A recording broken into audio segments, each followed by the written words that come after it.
Good evening. Businesses say they've lost valuable trade over the weekend after Dudley was closed down for a protest by the EDL and their opponents. The council has now said if there's another protest, they will move it to Sunday and put it out of town. Shops and markets will open both days this weekend to help make up for lost trade, as Mark Goff reports. On Saturday, Dudley was a town divided. Today, the traffic was back. On the busiest shopping day of the week, it had become a ghost town, with only security staff and the sound of the police helicopter. This morning, that was replaced with the sound of people and commerce. Sealess grapes and a pie in the bag there. The EDL protest and the counter-demonstration by Unite Against Fascism passed off peacefully, with just one person charged. But it closed down the town and stopped market traders like Tarsem Johal making a living. I've been working here for last 17 years, since 97. I only work this market. We work 5 days a week here, and that last Saturday was the only Saturday we ever had off. Normally if I'm away, the kids do that Saturday for me. It's hard enough for all these traders to make a living. The last thing they want is shoppers staying away. It's had some effect, definitely had some effect, like, but what it actually takes Saturdays, he's up and down, each Saturday's vary. But no doubt every week, like, you know what I mean, but that's the way it goes. A bit scared really, you didn't know what was going to go wrong or if there was going to be any trouble up here. So, you avoid it, don't you, at all costs. It's the busiest day of the week, Saturdays, and we didn't get to come to take any money at all. Dudley Council now believes that if there's another pre on a Saturday, and it shouldn't be in town. We would certainly look at that alternative should it either be on a non-trading day, for example on a Sunday when shops and stores are closed, or alternatively away from town centres, whether that be in the park or whether that be in an unused industrial estate. Park probably be brilliant, but Sunday's fantastic because we don't work Sunday. Sunday's mainly dead town. So have it on Sunday. They should have had it on Sunday last week, so we could have worked Sundays will probably be better, out of town will be better, but it's still, if people are scared to come up, it all depends. To help traders make up lost earnings and to show that Dudley is united, the markets and the shops will be open for an extra day this Sunday. Mark Goff, ITV News. Police believe they found the body of a man who's been missing for more than a month from his home in Newcastle-under-Lyme in Staffordshire. Stephen Jones was last seen leaving his home on Dimsdale View West on the 5th of January. The 47-year-old's body has not been formally identified, but his family has been informed. Police are not treating his death as suspicious. Emergency surgery will no longer take place at Stafford's County Hospital. Patients will now be sent to either Stoke or Wolverhampton. The Trust says surgery was clinically unsustainable in Stafford and £250 million will be invested to ease pressure. However, campaigners say concerns remain. The town that we're in, a county town, 276,000 people, need a full-blown A&E department working with emergency surgery all through the night. That is what this town needs, and we will still campaign to say that. Nearly 30 schools in the West Midlands are to receive a share of £180 million of government funding to improve their facilities. They include Huntingtree Primary School in Dudley and Rivers Primary Academy in Walsall. It's part of the government's £2 billion Priority School Building Programme, which runs across the country. Well, in the West Midlands, 27 schools will benefit.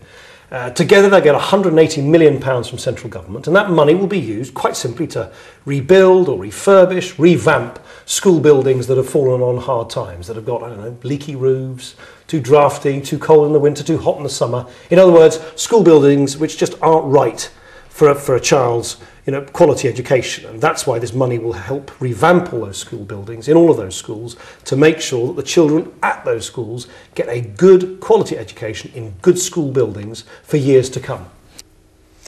New figures published today claim 290,000 homes and businesses across the Midlands are benefiting from the government's rollout of superfast broadband. However, some smaller businesses say they're struggling because theirs is still super slow. Wesley Smith reports. Jo Matthews knows just how agonising it can be when your broadband is so slow you can't get on with your business. She runs a printing company at Shirley in Solihull, which relies on clients around the country sending artwork to be transformed into big sites. That requires downloading very large files.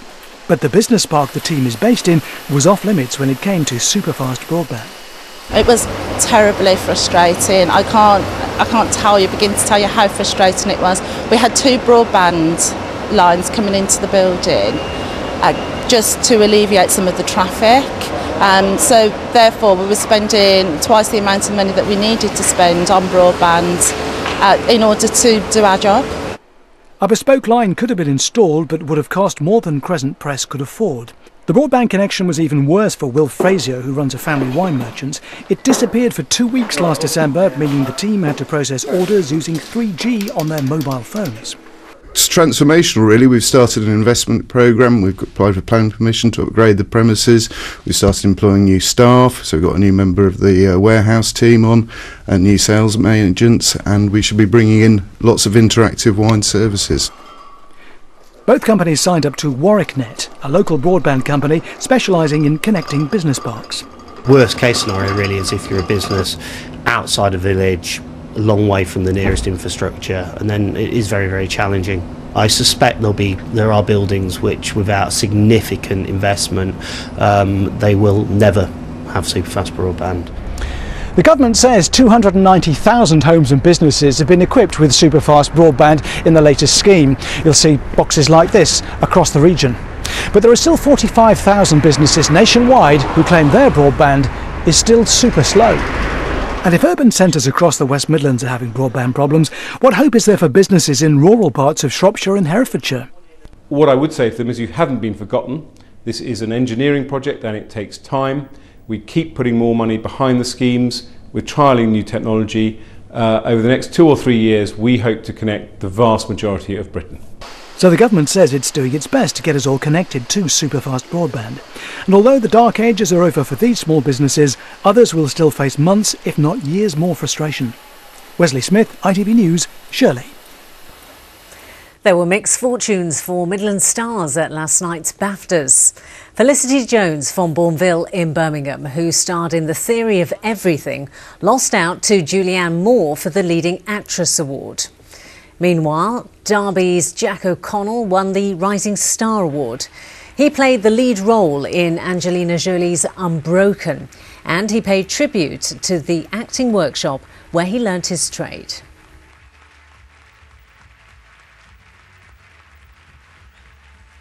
I was part of a TV workshop in Nottingham. That's where I cut my teeth, as it were. Taught by a wonderful man, very committed man, Ian Smith. And yeah, please. And we won a BAFTA at some stage. I'm not sure what the category was, but we had our own BAFTA. The one we had there was a bit heavier, but that's all right. I remember being that age, looking at this thing, feeling very inspired by it, and now all of a sudden I find myself with my very own version. Speaking of which, are all these spare BAFTAs? Do you know? Has anybody claimed them? Now, though, it is time to get the weather forecast, and with the details, let's hear from Alex Beresford.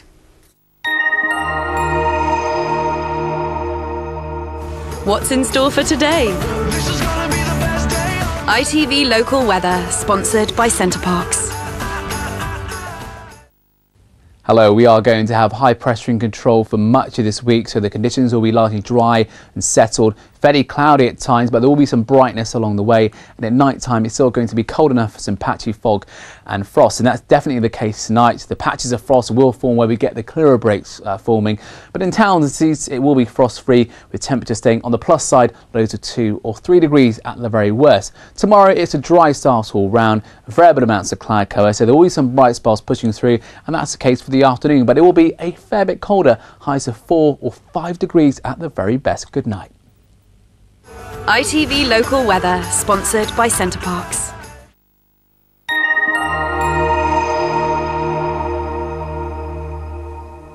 And that's almost it from us for this evening. As always, there are more details and further updates on our stories online. Just go to itv.com/central. There you'll also find the story of these puppies, sadly, that have been found dumped in a box in sub-zero temperatures. You can hear exactly what's happened and read all about it on our website. We're back tomorrow morning within Good Morning Britain, but for now, from the late team, enjoy your evening. Bye-bye.